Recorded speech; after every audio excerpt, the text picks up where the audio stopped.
So, good morning guys. It's a beautiful day.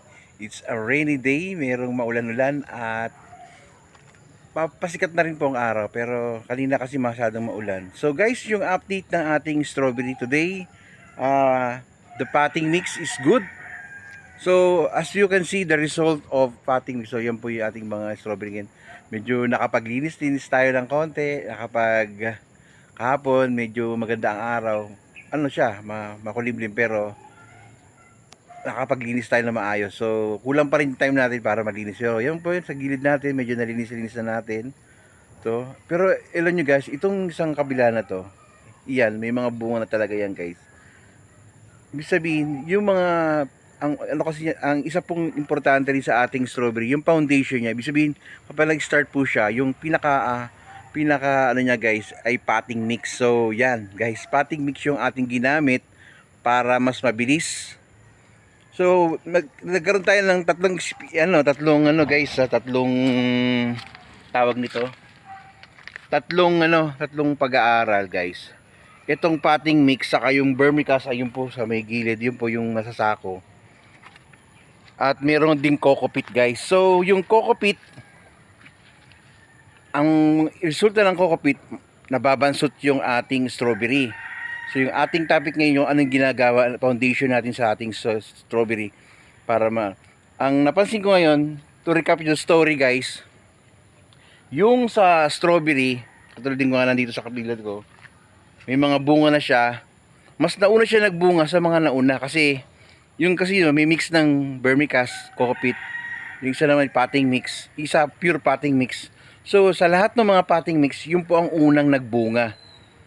So, katulad yung vermicast na, meron din tayong ginamit na pure vermicast guys. Pure vermicast, ito, vermicast pala to guys. Yung isa, coco peat, tika, kuling ko. Sorry.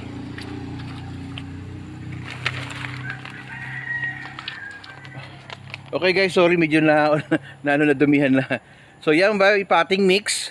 So, as I said, potting mix and vermicast. So, may combination po ng vermicast at coco peat. Hindi rin siya okay. Ibig sabihin hindi rin siya naging ang bilis na. Kita nyo guys, yan yung resulta ng potting mix. So ito yung mga nakaraan guys. Iyan. Ito yung mga na first batch na half year na sila. Patulad dito guys, half year na rin sila, half year. Ito, 2 months lang to guys. So yung mga nandito guys, 2 months lang to. Magto 2 months lang guys. Pero tingnan nyo, as you can see, meron agad siyang bulb at meron na ring hinog. Yung mga nandun guys, so dito guys, ayan so ang marami sila ito, marami siyang bulb marami na siyang bunga. As you can see guys, ito yung ganda di ba? So may nahihinog na rin. So medyo maganda-ganda lang, medyo malamig na sa gabi. Katulad nga aking nasabi guys, combination ng potting mix, pure potting mix, pure vermicast, pure coco peat guys. So, ang effective lang talaga potting mix. So, ulitin ko guys yung ating pag-aaral, parang paikot-ikot lang guys So, as you can see, yung mga strawberry, nakita ko lang talaga na mas maganda ang potting mix.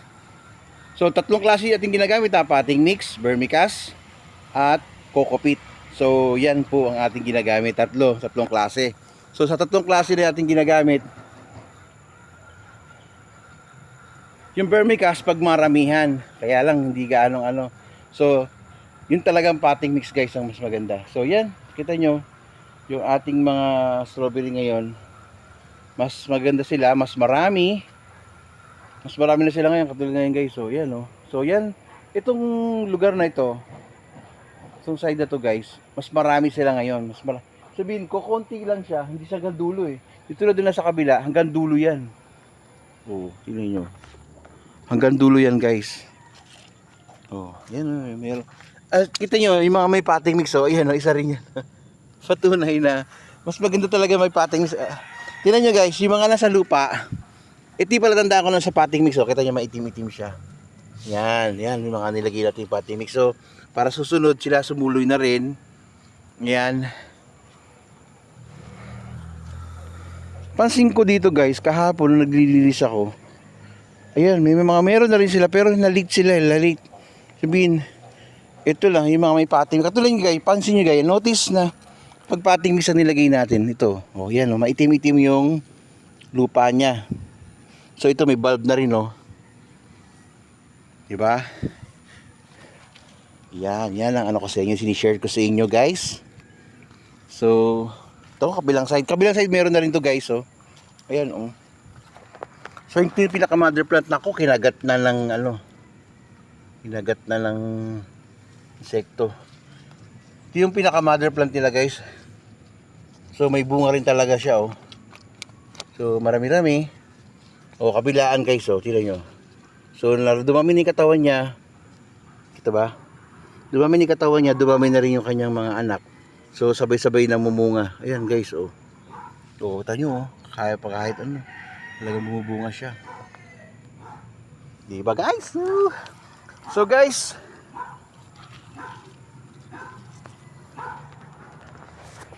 so yan po, may kain ng insekto, sayang. So meron tayong mga ganito talaga, may mga, so siguro kahapon yan guys, hinog na siya, so hindi natin nakuha. So yan guys, yung ating strawberry today. Mas marami na siya ngayon. Nalinis na. So guys, please like po sa ating I hope you enjoy yung ating update. Every week mag-update tayo ng ating strawberry. So guys, meron pa tayo sa kabila, oh. Ito yung parang hinagis ko lang dito, oh. Oh, may bunga na siya guys. So galing, oh. Laki rin, oh. Oh. Ang dami niya bang bunga guys, oh. May mahihinog na rin isa. Ayan. Ayan guys. Parang medyo tinamad-tamad ako nakaraan. Nilagay ko na lang dyan. Ay, sala ba? Ayan guys. Oh. Ito ba? Diba? Okay. So yun guys, yung ating medyo marami ngayon. As medyo advanced tayo kasi nakaraang taon, ano na tayo? Late na tayo nakapagpabunga. Siguro mga March or February na. Ngayon, December pa lang meron na. Hey, bye!